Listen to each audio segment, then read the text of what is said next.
أعوذ بالله من الشيطان الرجيم. بسم الله الرحمن الرحيم. وترى الشمس إذا طلعت تزاور عن كهفهم ذات اليمين وإذا غربت تقرضهم ذات الشمال وهم في فجوة منه ذلك من آيات الله من يهد الله فهو المهتد ومن يضلل فلن تجد له وليا مرشدا. دې مخکې آیاتونو کې الله رب العالمین واقعه د اصحاب کهف بیانوله. الله اصحاب کهف لاړل او غار ته ځای ورسولو. هلته فنایي حاصله کړله، غار ته ورننوتله، د خپل دین د حفاظت دپاره هجرت وکړو، کور کلی پرېښودلو. اوس دې آیات کې الله تعالی دا خبره بیانوي چې دوی په دې غار کې ډېره زمانه پاتې شولو. الله په دې غار کې حفاظت وکړو. کنه دونه وخت چې انسان په یو ځای باندې تیر کې انسان خرابېږي، د انسان بدن خرابېږي، ضایع کېږي. الله د دې حفاظت وکړو. دغه شانې اوده دې غار کې پراته دي، لیکن الله رب العالمین المر د دوی نه اړی راړی دې دپاره چې دوی دغه شانې اوده پاتې شي.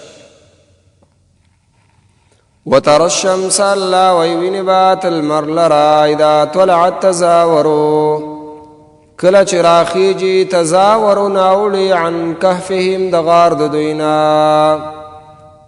سهر چې به کله لمر راختلو د دوی د دې غار نه به واوښتلو کوم طرف ته؟ ذات الیمین، ښي طرف ته. ښي طرف ته به مایله شو، کوږ به شي. ولې لمر چې په انسان باندې لګي خو بیا رایخېږي که نه، بدن یې ګرمېږي.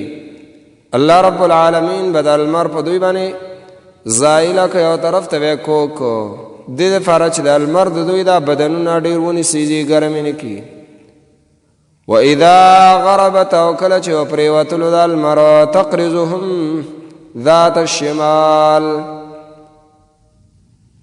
نو اوښته به د دوی نه ذات الشمال، چف طرف ته. د پرېوتلو په وخت کې ویل لمر دې بل طرف ته مایله کېدلو. الله رب العالمین به تیسته چف طرف ته واړولو. سهار به تینا یو طرف ته واړولو، ماښام به مازدیګر به تینا به بل طرف ته واړولو. بعضې وایي سهار به په دې ښي طرف باندې لږ شانې لمر ولګېدلو، نور به ترې الله تعالی ایسته بچ کو. بیا چې به کله مازدیګر لمر پرېوتلو، په دې چف طرف به به لږ ولګېده، نور به ترې الله تعالی بچ کو. ډېر به پرې نه پرېښودلو. ولې؟ که ډېر پرې پاتې شي بدنونه یې ګرمي کېږي، د هغې د وجې نه ویسته بېرته رایخېږي. بیا لږ به یې پرې ولګولو، دې دپاره بدنونه یې خراب نه شي. بس بیا به ترې الله تعالی دا زایله کو، وابېړوتې کوږ به یې کتې. وهم الله وی د اصحاب کهف چې دی فی فجوة منه، په کلاو ځای کې دی د دې غار نه. فجوه ویله کې کلاو ځای ته، ارض ځای ته. الله وی دوی په دې غار کې یو کلاو ځای و، متسع ځای و، په هغې کې دوی پراته و. څه دپاره؟ چې په دوی باندې هوا لګېږي. داسې بند ځای نه و چې دوی باندې هوا نه راتلله، بلکې کلاو ځای و دې دپاره چې په دوی باندې هوا لګېږي او د دوی دا بدنونه نه خرابېږي په هغې سره. ذلک من آیات الله، الله وی ذلک دا چې دي من آیات الله، دا د نښو د قدرت د الله تعالی نه دي. څه شی د دوی د حالات چې لمر هم ته یو طرف ته بل طرف ته اوړي، دوی په دې غار کې دونه پاتې کېږي، خرابېږي نه. دا د الله د قدرت نښې دي. الله وی من یهد الله، هغه چا ته چې هدایت وکړي الله تعالی، فهو المهتدي، الله وی دا انسان په هدایت روان دی.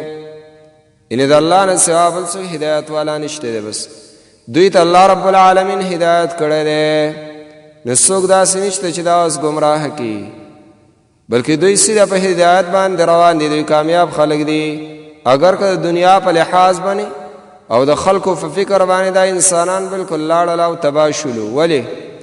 بادشاهي پرېښودله، خپل کور کلی پرېښودله، خپل قوم او نسب او خپلوان پرېښودله، د دنیا زندگی او نعمتونه او خوشحالۍ نه تېره پاتې شولو، لاړ او په تش خاورو کې پرېوتل.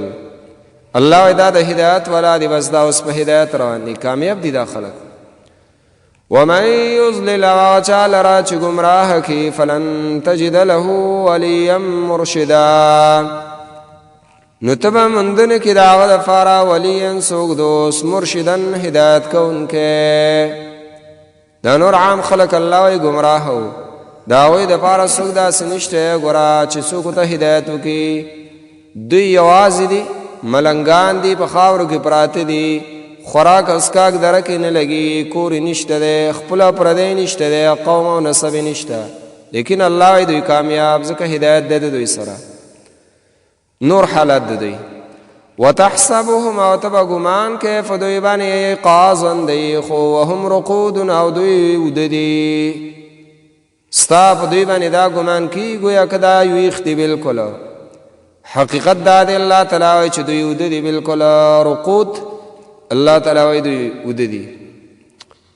وتحسبهم ګمان به څنګه کوي په دوی باندې؟ مفسرین ذکر کوي دلته وایي لأن أعینهم مفتحة لئلا تفسد، وایي د دوی دا سترګې چې وي الله رب العالمین داسې کلا وهلې وې د دې دپاره چې هوا په هغې باندې ولګي، خراب یې نه شي داسې، ځکه 300 کاله ډېر عمر دی. نو که سترګې همداسې پټې پاتې شي وې سترګې خرابې شي، اوده دي، لیکن الله رب العالمین ولا سترګې کلا وکړلې.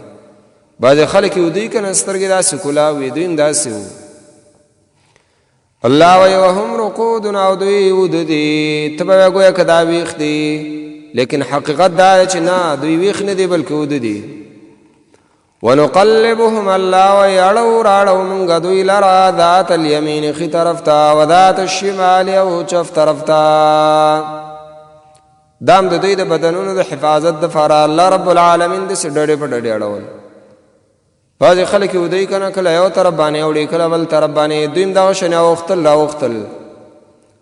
ځکه د ځمکې طبیعت هغه دا دی چې هغه تأکل الاجساد دی. وایي دا جسدونه دا خاوره چې ده دی خوري نه پرېږدي.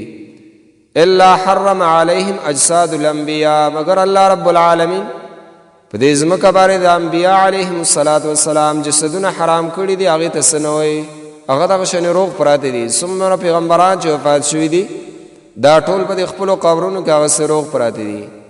او نور کوم یو بدن چې ورته ورشي دا ځمکې خوري هغه ختموي بالکل، مگر کم بدن چې په الله رب العالمین حرام کې هغې ته به یې څه نشي ویلی. بعضې شهیدانو بدنونه داسې نورو، نو دوی باندې الله رب العالمین د دوی دا بدنونه حرام کړه. د دوی د حفاظت دپاره الله تعالی دوی اړول دې دپاره چې بدنونه خراب نشي. وکلبهم باسط ذراعیه بالوصید، او سپی د دوی چې دی الله یې باسدون خورونکی او ذراعیه خپلو لیچو لره بالوصید په درشل باندې. د خپل لیچ دی سپي خواره کړي و دغه شان دی، او د غار په دې درشل باندې پروت و، د غار په دې خوله کې پروت و. ذراعین دی مټو ته ویلی کېږي دا مخې ته. سپي عادت دا ده چې اکثر کینې دا مخې ته خپي چې دا داسې خورېږي داسې. نو دا د دې غار په دې خوله کې پروت و دا سپی، دا خپل دواړه لیچې خواره کړي وو د غار په دې خوله کې بالکل. څه دپاره؟ دې دپاره چې د دوی حفاظت وکړي، څوکیداري وکړي، دی څوکیدار مقرر شو. بس الله رب العالمین دا هم د دوی دپاره تابعدار که، د هغې څوکیداري کوله او دلته پروت و. الله وایي لو اطلعت علیهم لولیت منهم فرارا، لو اطلعت علیهم کچری ورخکاره شي ته په دوی باندې لولیت نو خامخا وبګرځې منهم د دوی نه فرارا په تیښتې سره. که ته چېرته ورخکاره شوې د دوی د حالات دې لیدلی وې نو تا به تیښته کړې وې چې دا څرنګه انسانان دلته دي. سپی دی ناشنا حالات دی، هیبتي حالات. ولملئت منهم رعبا، خامخا ډک شوی به وي ته رعبا د ویرې نه. څوک چې به ورغې هغوی باندې یو قسم لهبت راته یره پرې راتلله نو څوک نږدې نشي ورتللی ولې که نږدې ورغلی خو سپي به شور کولی دا خلک به بېره ایښېدلی پته به لګېدله چېرې زمونږ دونه وخت وشو او دونه پاتې نه بلکې دوی الله رب العالمین دقه شانې وساتله څوک یې په طرف باندې هم نشو ورتللی تر دې پورې 309 کاله دا پوره شو